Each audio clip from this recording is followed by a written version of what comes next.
melaksanakan vaksin di Universitas Serambi Mekah. Sasaran kami yaitu para mahasiswa dan mahasiswi, juga ada dari rektor dan juga dosen, dan kami berharap vaksin ini berjalan dengan lancar dengan target 100-an, dan juga kami mengimbau juga kalau ada masyarakat sekitarnya untuk mengikuti vaksin yang ada di Universitas Serambi Mekah. Dan pelaksanaan vaksin ini yang dilakukan oleh Polda Aceh hampir setiap hari.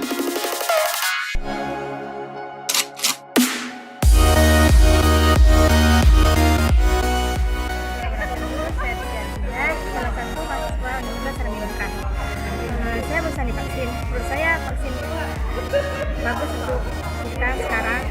Jadi saya berharap untuk semua teman-teman mahasiswa yang ada sekarang untuk segera melakukan vaksin. Ini adalah salah satu cara kita untuk berikhtiar untuk melawan COVID-19.